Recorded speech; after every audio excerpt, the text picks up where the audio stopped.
मंगळसूत्र चोरणारा सांगली जिल्ह्यातला तुमच्या खानदानीला मराठ्यानं जगवलं आणि तुम्ही मराठ्याला शिव्या देताय। तुम्ही स्वतःच्या चुलत्याचं झाला ना ते मराठ्याचं काय होणार आहे? आभार आहे।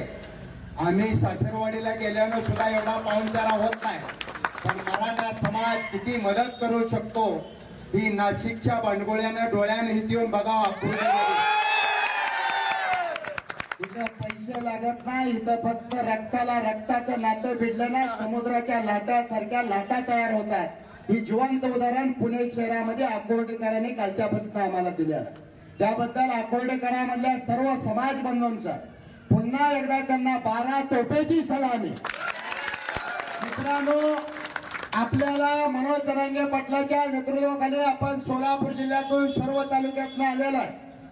येत असताना आपल्याला बिगवन पासनं आरण पासनं संत सावता माळी पासनं बिगवन पासनं ते मराठी भाषेची कुठल्या पद्धतीनं भाषा फिरवायची त्या आकुर्डीमध्ये ज्या शहरामध्ये शिक्षणाचं ज्ञान दिलं जातं, शाने गुरुजींची आदेश दिला जातो, त्या नगरीमध्ये आपल्याला आज मुक्काम केला, आपल्याला पाहुणचारा चांगला केला।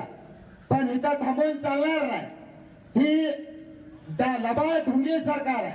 कुणाच्या तर सांगण्यानं कुणाच्या तर बोलण्यानं एक दोन संविधानावरती असणारी माणसं, जी मुंबईच्या मार्केटमध्ये दादरमध्ये माळव विकणारा माणूस, जी मंगळसूत्र चोरणारा सांगली जिल्ह्यातला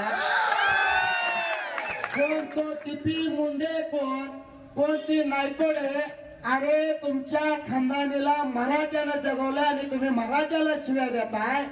तुम्ही एवढंच ध्यानात ठेवा, सर्वसामान्य ओबीसी समाज आमच्या बरोबर आंदोलनाला यायला लागल्या। तुम्ही फक्त तुमचीच गाडी, तुमचीच माडी, तुमच्याच बायकोची गोलगोल साडी म्हणून तुम्ही या राज्याचा उपमुख्यमंत्री म्हणले, या पुणे जिल्ह्याचा उपमुख्यमंत्री म्हणले, एक पालकमंत्री की मुंबईमध्ये आल्यानंतर गुन्हा दाखल करेल। भारतीय रत्न घटनेचे शिल्पकार डॉक्टर बाबासाहेब आंबेडकरांनी संविधान लिहिले आहे। ही कुणाच्या घरात बसून किंवा चुलत्याच्या अक्षरानं संविधान लिहिलेली नव्हती। मला एवढंच सांगायचं आहे, तुम्ही स्वतःच्या चुलत्याचं झाला ना ते मराठ्याचं काय होणार आहे?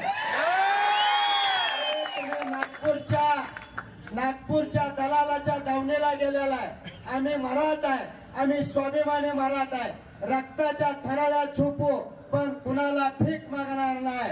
पण 50% वरचं आरक्षण आम्ही अजिबात घेणार नाही। 50% आत कैलासवासी पंजाबराव देशमुख साहेबांना ओबीसी आणि कुणबी दिल्यालाच घेणार, ही छाती टोकपणे सांगायला। अरे मनोज जरांगेचं टायमिंग होतं रात्री 8चं यायचं पुण्यात, पहाटे 5:30 वाजल्या। मग किती उल्हास आहे मराठ्यामध्ये ही बघावं लागेल तुम्हाला। ये तो टेलर है, पिक्चर अभी बाकी है। मुंबई किसकी है? ये मराठे की मुंबई है। अरे मुंबई मध्ये आम्ही उद्या पोहोचल्यानंतर सरकारला तर काय सोडा, मंत्र्यांना सुद्धा आणि प्रशासनाला सुद्धा झोप लागणार नाही।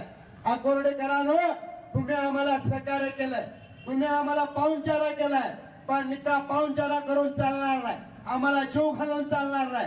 आमच्या बरोबर जिथं जमीन आडवी येते तिथं तुम्हाला आम्ही खांद्यावर घेऊ, जिथं पाणी आडवं येते तिथं आकुर्डीकरांना खांद्यावर घेऊ आणि मुंबई गाठू, एवढंच विनंती करतो आणि इथं सांगतो।